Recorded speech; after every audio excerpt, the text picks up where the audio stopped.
Bahujan Samaj party जो आज है, वो बामसेफ का प्रोडक्ट है और बामसेफ को अपना फादर, अपनी मदर माना जाता है और इसी तरह से जो बीजेपी है, वो आरएसएस को अपना मदर फादर मानते हैं। तो माननीय काशीराम जी ने अपना कोई थॉट नहीं था, जो ये लोग थे उनके थॉट को इकट्ठा किया और बाबा साहब अम्बेडकर सबसे बड़े आइकॉन हैं, उनको कंसोलिडेट किया उन्होंने और सबसे ज़्यादा एजुकेटेड भारत के मतलब खाली बहुजन समाज में नहीं, दूसरे भारत के जितने भी समाज हैं, उसमें आज तक के सबसे ज़्यादा मतलब जो विद्वान, सबसे ज़्यादा पढ़े लिखे, सबसे ज़्यादा कानून के विशेषज्ञ, मतलब अंग्रेजों ने भी माना है और विदेशी यूनिवर्सिटियां भी उनको मानती हैं, अभी भी खिताब देती हैं, उनकी जयंतियां मनाई जाती है। इसलिए बाबा साहब अम्बेडकर के मुकाबले का कोई भी मतलब ना तो बाबा हो सकता है, ना कोई व्यक्ति हो सकता है भारत में, ना पैदा हुआ है अभी तक और अभी तक मैं समझता हूँ 100 साल लग जाएंगे पैदा जातियों को इकट्ठा किया। तो how to change caste in the class, ये उन्होंने क्लास बनाया। उस समय जब काशीराम जी आए थे ना, उस समय जो बीजेपी है वो बहुत ही मरियल स्थिति में थी। उस समय कांग्रेस का मतलब रूल होता था।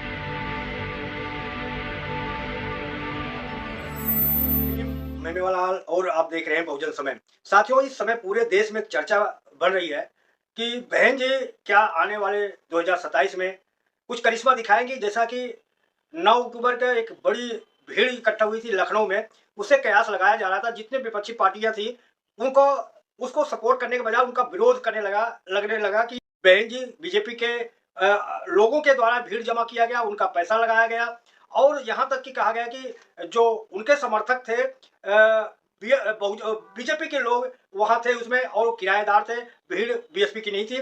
वो मानवर काशीराम जी का मेला कहा जा सकता है। तो आज मैं इस चीज को समझने के लिए आया हूँ कि आखिर बहन जी आगे 2027 में क्या करिश्मा करने जा रही है। हमारे साथ बामसेफ के पहले ये कैडर देते थे और लोगों को बीच में जाते थे, समझाते थे, उनसे ही पूरा परिचय लूंगा कि आखिर बहुजन समाज पार्टी को आगे कैसा देखना चाहते हैं। सर पहले आपको जय भीम। सर अपना परिचय दीजिए। सर मेरा नाम केसी पिप्पल है और मैं इंडियन इकोनॉमिक सर्विस से रिटायर हूँ। 2014 में रिटायर हुआ हूँ। उससे पहले 1982 से मैं काशीराम जी के साथ इलाहाबाद से जुड़ा था और फिर मैंने उनसे जो प्रशिक्षण है लिया और उसके बाद में जो बहुजन समाज पार्टी के और वामसेफ के जो कार्यकर्ता होते थे उनको प्रशिक्षित कार्यकर्ता बनाने में हम लोग मतलब काम करते थे। तो पूरे देश भर में काम किया है और खासतौर से उत्तर प्रदेश में बहुत ज़्यादा किया, दिल्ली में बहुत ज़्यादा किया और उससे कार्यकर्ता तैयार होते हैं। मतलब हमारा काम था जिम्मेदार कार्यकर्ताओं को तैयार करना, क्योंकि जो पॉलिटिकल जो लोग होते हैं वो आते रहते हैं जाते रहते हैं, इनको हम लोग मार्केट का आदमी बोलते हैं। क्योंकि जैसे टिकट मिलती है जिस पार्टी से उससे लड़ लेते हैं, पैसा भी खर्च करते हैं, उसके बाद फिर चले जाते हैं।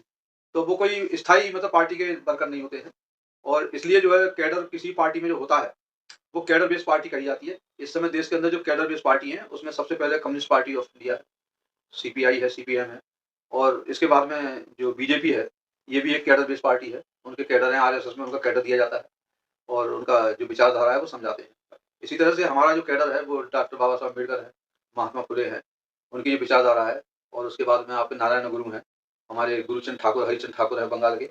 ये सब स्टेट में जिन लोगों ने काम किया है उनको मतलब एक नेशनल लेवल का एक कैडर तैयार किया गया माननीय काशीराम साहब ने, उसका एक सिलेबस है। उसके आधार पर जो चमचा इस किताब लिखी गई है वो एक तरह से कैडर बुक है काशीराम जी की। तो उसमें हमारा लक्ष्य भी निर्धारित किया गया है कि हम चाहते क्या हैं आखिर जो लोग हैं। तो जो हमारा बामसेफ बनाया गया, बामसेफ का मतलब है backward and minorities community employees federation, BAMCEF। इसमें कहीं पर आप देखेंगे कि शेड्यूल कास्ट का नाम नहीं है। लोग शेड्यूल कास्ट चिल्लाते हैं, लेकिन शेड्यूल कास्ट कोई उसमें हमारे बामसेफ में नाम नहीं है। उसमें बैकवर्ड है और माइनॉरिटी है, दो को मिला करके बनाया गया है ये संगठन। तो वो किसका संगठन है? कर्मचारियों का। कौन से कर्मचारियों का? जो इस कम्युनिटी से आते हैं, उनके जो कर्मचारी हैं, चाहे वो सरकारी हैं या गैर सरकारी हैं, जो नियमित रूप से मतलब तनख्वाह पाते हैं, उन लोगों का ये संगठन था। उनकी जिम्मेदारी थी कि अपना जो हिस्सा है तनख्वाह का उसमें से 1% मतलब समाज के लिए है, उसको पेबैक सोसाइटी नाम दिया। तो उसमें से पैसा जो आता था उस पैसे को प्रचार पर लगाते थे, अपने पूर्वजों का जो काम था उसको आगे बढ़ाने के लिए और सभी भाषाओं में जो काम किया था। बंगाल में जो हरिचंद गुरुचंद ठाकुर थे, बंगाली भाषा में बंगला में उन्होंने काम किया। नारायण गुरु थे, उन्होंने मलयालम में काम किया। तमिल में मतलब काम किया। ये अयोधी थास थे, पेरिया रामास्वामी नायकर थे। तो इनकी भाषा अलग थी। जो महाराष्ट्र के थे उनकी भाषा मतलब मराठी थी, महात्मा फुले हैं और दूसरे छत्रपति साहू जी महाराज हैं, ये सब की भाषा अलग थी। उत्तर प्रदेश की भाषा अलग है, पंजाब की भाषा अलग है। तो ये सब लोग जो है इनको मिला करके एक नेशनल लैंग्वेज तैयार की, इंग्लिश में कैडर तैयार किया गया और नेशन वाइड मतलब उसके लिए thought, speak and action. Thought का मतलब विचारधारा एक, स्पीक अलग अलग, पूरे मतलब 13 भाषाएं हैं, स्पीक अलग अलग है, थॉट एक ही है और उन पर एक्शन क्या है? एक्शन नेशन वाइड एक ही एक्शन है। तो एक मतलब उसका संगठन है जिसका नाम बामसेफ नेता भी एक है जिसका नाम काशीराम, और वो सारे लोगों का जो थॉट है, जितने भी लोग तैयार किए जा रहे हैं, एक ही थॉट है, दो भाषा नहीं बोलेंगे, मतलब चाहे भाषा लैंग्वेज कोई भी हो, लेकिन जो एक्शन होगा वो एक ही एक्शन होगा। तो इसको क्या बोलते हैं, जैसे आरएसएस का है मानवता एकात्मवाद, जो उनके गुरु गोलकर ने किताब लिखी है। तो जैसे एक आदमी है और आदमी का अंग अलग अलग है, लेकिन एक्शन डायरेक्शन होता है दिमाग से, और सारे अंग मतलब फॉलो करते हैं उसके लिए, उसने डायरेक्शन दिया। इसी तरह संगठन जो होता है एक शरीर की तरह से है, उसका जो नेता होता है एक, वो जो डायरेक्शन देता है उसको पूरे संगठन के लोग, कहीं पर भी यूनिट है एक ही एक्शन करेगी। तो फिर क्या होता है कि एक जगह से कोई बात बोली हुई और पूरे देश में एकदम एक्शन होता है। तो इतना एक शक्ति, जितना बड़ा मतलब उनकी यूनिट होंगी, जितना बड़ा संगठन होगा, उतना ही बड़ा उसका एक्शन होगा, उसका असर पड़ेगा देश के ऊपर। इसलिए कैडर बेस, तो बहुजन समाज पार्टी जो आज है वो बामसेब का प्रोडक्ट है, और बामसेब को अपना फादर, अपनी मदर माना जाता है। और इसी तरह से जो बीजेपी है वो आरएसएस को अपना मदर फादर मानते हैं। तो मानकर काशीराम जी ने अपना कोई थॉट नहीं था, जो ये लोग थे उनके थॉट को इकट्ठा किया, और बाबा साहब अम्बेडकर सबसे बड़े आइकॉन हैं, उनको चौके कंसोलिडेट किया उन्होंने, और सबसे ज्यादा एजुकेटेड भारत के, मतलब खाली बहुजन समाज में नहीं, दूसरे भारत के जितने भी समाज हैं उसमें आज तक के सबसे ज्यादा, मतलब जो विद्वान, सबसे ज्यादा पढ़े लिखे, सबसे ज्यादा कानून के विशेषज्ञ, मतलब अंग्रेजों ने भी माना है, और विदेशी यूनिवर्सिटियां भी उनको मानती हैं, अभी भी खिताब देती हैं, उनकी जयंतियां मनाई जाती है। इसलिए बाबा साहब अम्बेडकर के मुकाबले का कोई भी, मतलब ना तो बाबा हो सकता है, ना कोई व्यक्ति हो सकता है भारत में, ना पैदा हुआ अभी तक, और अभी तक मैं समझता हूँ 100 साल लग जाएंगे, पैदा होगा भी नहीं आगे आने वाले। तो अब हम कौन से भगवान को माने, हमारे पास इतना बड़ा आइकॉन है। तो उसके थॉट को काशीराम जी ने आगे बढ़ाया। काशीराम जी का अपना कोई थॉट नहीं था, उनके थॉट को उन्होंने जो पॉलिटिकल पार्टी बनाई थी, उन्होंने महापरिषद बनाई थी, उन्होंने बहस के हितकारी सभा बनाई थी, उन्होंने इंडिपेंडेंट लेबर पार्टी बनाई थी, उन्होंने शेड्यूल कास्ट फेडरेशन बनाई थी, और शेड्यूल कास्ट को, जातियों को, उनकी जातियों को उन्होंने वर्ग में बदला था। बाबा साहब अम्बेडकर का क्या उद्देश्य था, जो कमजोर क्यों होते हैं, जो कम होते हैं वो लोग कमजोर होते हैं, तो कम को ज्यादा में कन्वर्ट किया। तो जैसे कार्ल मार्क्स का था कि दुनिया के मजदूरों एक हो जाओ, और जीतने के लिए तुम्हारे पास सारा संसार पड़ा है, और खोने के लिए जंजीरों के सिवाय कुछ नहीं है।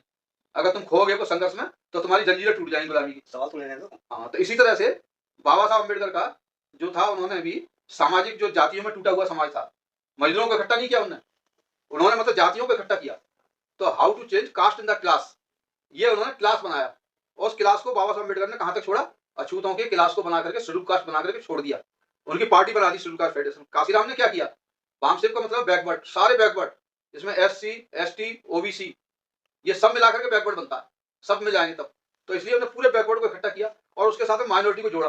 माइनॉरिटी का मतलब क्या है कि जो ईसाई, सिख, बौद्ध, ये सब मिलकर ये क्या है, चूंकि उनसे ही कन्वर्ट होकर के बने हैं, जाति के मारे हुए लोग हैं ये, इसलिए इन्हें धर्म बदला है, तो वो छूटने जाए इसलिए उनको उसमें जोड़ा। इसी को ही मतलब कन्वर्ट करके, इसी शब्द को बहुजन समाज नया नाम दिया। जब ये एक्शन में आ गए ना, एक्शन होना शुरू हो गया, तब उन्होंने फिर पॉलिटिकल पार्टी की जरूरत समझी, और तब उन्होंने एक 1984 में आके बहुजन समाज पार्टी बनाई। और बहुजन समाज पार्टी का मतलब एक बहुत बड़ा ऑर्गेनाइजेशन है, कैडर बेस, 16 राज्यों में अभी भी मतलब उसका असर है। और अब इसके ऊपर जो भी आपको सवाल पूछना है पूछ सकते हैं। सर, मैं आपसे जानना चाह रहा हूँ कि मानो काशीराम को ऊपर आरोप लगता है कि ये केवल कांग्रेस को डिफीट करने के लिए, कमजोर करने के लिए बीजेपी ने उतारा था।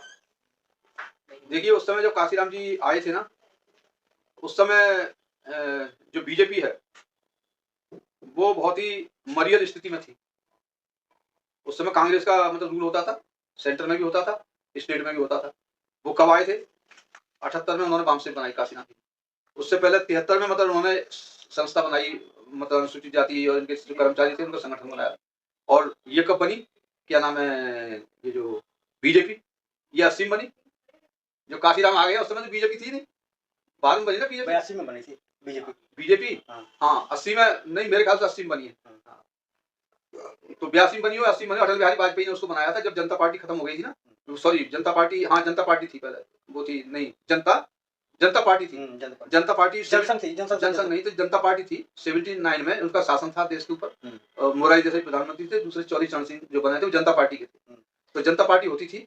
और उससे पहले जो थी ये जो बीजेपी है, इसका नाम भारतीय जनसंघ, चुनाव चिन्ह अलग होता था, दीपक होता था पहले चुनाव चिन्ह, बाद में ये कमल का फूल मतलब किया। 12 अटल बिहारी वाजपेयी इसके मेंटर थे और इसके क्रिएटर थे, उन्होंने बनाया था इसको। और काशीराम जी जो थे उन्होंने तो अपने संगठन, कई संगठन बनाए, उसके बाद में बीएसपी 1984 में बनाया। तो वो ये नहीं कह सकते आपके बीजेपी ने इसको क्रिएट किया। बीजेपी क्यों क्रिएट करेगी उसके लिए, कांग्रेस को क्यों खत्म करेगी? लेकिन सर मानो काशीराम जो चमचा युग लिखा है, किताब लिखा है, उसमें कांग्रेस के बारे में ज्यादा लिखा है, लेकिन बीजेपी के बारे में कुछ नहीं लिखा है। आपने पढ़ी है चमचा ये किताब? बताते हैं लोग। नहीं, लोगों से नहीं, आपने अगर नहीं पढ़ी है तो समझ लो फिर। मैंने तो पढ़ा है पूरा, मैंने बताया भी था, कैडर बुक है वो। उसमें कहीं बीजेपी का नाम नहीं है, लेकिन कांग्रेस का इसलिए है क्योंकि हमारे जो लोग थे, हाँ। जो शेड्यूल कास्ट के लोग हैं, जो आरपीआई जो बनी हुई थी पार्टी, हाँ। तो आरपीआई के जो लोग थे वो कांग्रेस में चले गए थे। कांग्रेस के नीचे उन्होंने गिरवी रख दिया था। तो वो जो धीरे-धीरे करके आरपीआई का पतन हो गया। हाँ। मतलब आप समझ रहे हैं यहाँ पे, मतलब जो 1968 में बहुत सारे मतलब एमएलए जीते थे उत्तर प्रदेश में, हाँ। आरपीआई के। पंजाब में बहुत अच्छा उनका वोट परसेंट होता था, महाराष्ट्र में बहुत अच्छा वोट परसेंट होता था। हम्म। तो उन्होंने जब जो समता सैनिक दल और ये सब जो बनाए थे, ये सब कार्यकर्ता बन गए कांग्रेस के। हम्म। तो उन्होंने देखा कि ये जो बाबा साहब अम्बेडकर ने कहा था कि अगर मेरे कारवां को तुम आगे नहीं बढ़ा सको, हम्म। तो मैं तुमसे ये अपील करता हूँ कि इसको हाथ मत लगाना। हम्म। कम से कम जहाँ खड़ा है वहां तो रहने देना। हम्म। लेकिन उन्होंने क्या किया, उसको उससे भी नीचे गिरा दिया। हम्म। और मतलब हजारों की संख्या में मतलब वोट रहने लगे उनके, जो लाखों की संख्या में होते थे वो हजारों में चले गए। यानी उनका कार्यकर्ता तेजी से जो है गिर गया। और वो सब कहाँ चले गए, वो सब अपना मलाई चाटने में लग गए। कांग्रेस में उनको मलाई देते थे ना, उनके साथ लग जाते थे। चलो सर, आपसे मिलकर बहुत अच्छा लगा सर। आपने बहुत अच्छी हमें दर्शकों को समझाया। तो साथियों, किस तरह से हमारी बातचीत रही, आप पत्र के बारे में बताएं। और आपसे निवेदन है कि आप कहाँ से देख रहे हैं, टिप्पणी में लिखेंगे। और आपसे विनती है कि अगर आप कोई सवाल हमसे छूट गया हो तो आप नीचे कमेंट में लिखेंगे। अगर आप वीडियो बनाओ उसमें सवाल ले लो। मैं मेवालाल, बहुजन समय, दिल्ली।